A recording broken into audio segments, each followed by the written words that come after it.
नमस्कार। आज 11 जून 2026 दिन गुरुवार है। आइए नजर डाल लेते हैं मध्य प्रदेश की बड़ी और जरूरी खबरों पर। आप कहां से एमपी न्यूज देख रहे हैं, कमेंट कर बताएं। राज्यसभा में मध्य प्रदेश कोटे की 3 रिक्त सीटों के लिए उम्मीदवारों की अंतिम सूची जारी कर दी गई है। रिटर्निंग ऑफिसर अरविंद शर्मा द्वारा जारी सूची में भाजपा उम्मीदवार तरुण चुग, महेश केवट और रजनीश अग्रवाल के नाम शामिल हैं। इससे पहले कांग्रेस उम्मीदवार मीनाक्षी नटराजन का नामांकन पत्र निरस्त कर दिया गया था।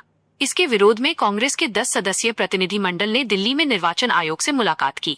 कांग्रेस सांसद अभिषेक मनु सिंघवी ने दावा किया कि मीनाक्षी नटराजन का नामांकन रद्द करने का निर्णय गलत है और जिस आधार पर कार्रवाई की गई उसका कानून में कोई प्रावधान नहीं है। कांग्रेस ने निर्वाचन आयोग से मामले में हस्तक्षेप की मांग की है।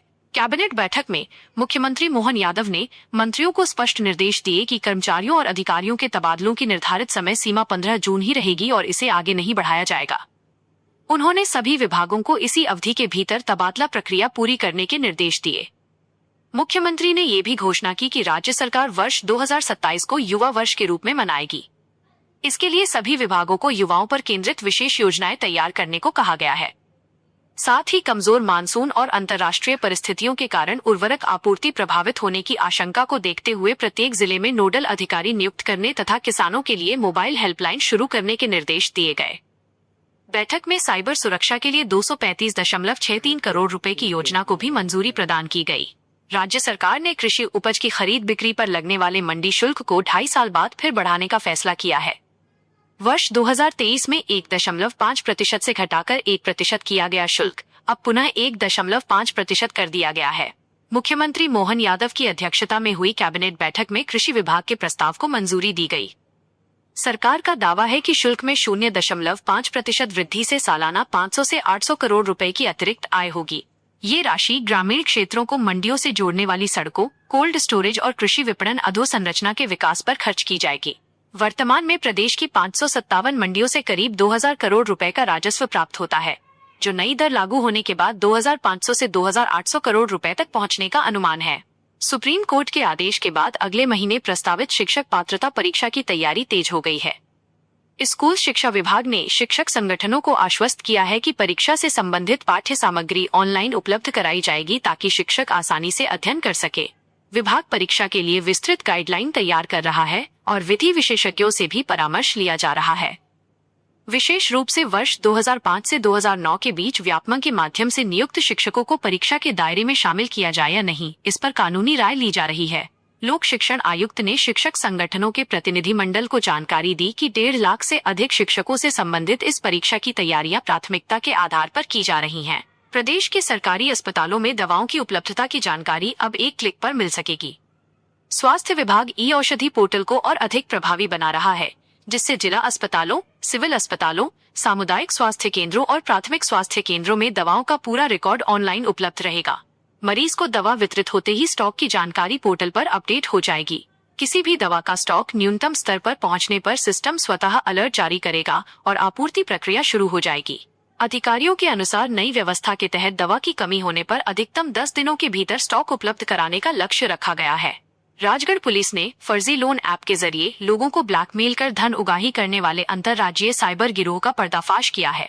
पुलिस ने उत्तर प्रदेश के अमेठी से 4 आरोपियों को गिरफ्तार किया है। जांच में आरोपियों के बैंक खातों में करीब 30 लाख रुपए के संदिग्ध लेन देन सामने आए हैं। पुलिस के अनुसार आरोपी फर्जी लोन ऐप डाउनलोड करवाकर लोगों के मोबाइल की कॉन्टैक्ट लिस्ट, फोटो गैलरी और निजी जानकारी तक पहुंच बना लेते थे।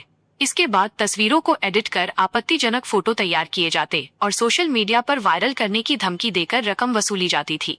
मामले का खुलासा तब हुआ जब 2 जून को राजगढ़ के एक युवक ने कोतवाली थाने में शिकायत दर्ज कराई। पंचायत एवं ग्रामीण विकास विभाग ने पंचायत सचिवों के स्थानांतरण को लेकर नई गाइडलाइन जारी की है। नई व्यवस्था के अनुसार कोई भी पंचायत सचिव अपने गृह ग्राम या ससुराल की पंचायत में पदस्थ नहीं रह सकेगा।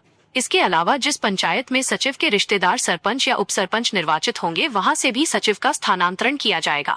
विभाग ने सभी कलेक्टरों तथा जिला पंचायतों के मुख्य कार्यपालन अधिकारियों को आवश्यक कार्रवाई के निर्देश दिए हैं।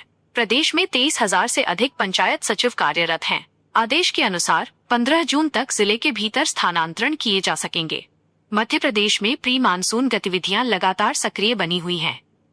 बुधवार को बालाघाट में दोपहर बाद तेज बारिश हुई, जबकि पांढोना जिले के सौंसर क्षेत्र में तेज हवा के साथ पानी गिरा। तेज हवाओं के कारण तहसील परिसर में 2 पेड़ गिर गए, जिससे एक कार और कई मोटरसाइकिलों को नुकसान पहुंचा। उमरिया जिले में भी बारिश दर्ज की गई। दूसरी ओर खजुराहो लगातार दूसरे दिन प्रदेश का सबसे गर्म शहर रहा, जहां अधिकतम तापमान 45 डिग्री सेल्सियस रिकॉर्ड किया गया। मौसम विभाग ने कई जिलों में बारिश और तेज हवाओं की संभावना जताई है।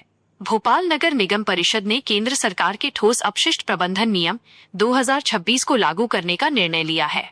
इसके तहत अब प्रत्येक घर, संस्थान और व्यावसायिक परिसर को गीला, सूखा, सैनिटरी और घरेलू हानिकारक कचरा अलग अलग रखना होगा। नए नियमों के अनुसार 100 से अधिक लोगों वाले आयोजनों के लिए 3 दिन पहले अनुमति लेना अनिवार्य होगा। यदि 100 किलोग्राम से अधिक कचरा पृथक रूप से नहीं दिया गया तो 150% तक जुर्माना लगाया जा सकेगा। शहर के लगभग 2000 परिसर इन नियमों के दायरे में आएंगे। इंदौर में आयोजित 5 दिवसीय ब्रिक्स कृषि सम्मेलन के दूसरे दिन 20 देशों के प्रतिनिधियों ने शहर की ऐतिहासिक और सांस्कृतिक धरोहरों का अवलोकन किया। प्रतिनिधिमंडल राजवाड़ा पहुंचा, जहां उन्हें होलकरकालीन इतिहास और संस्कृति की जानकारी दी गई।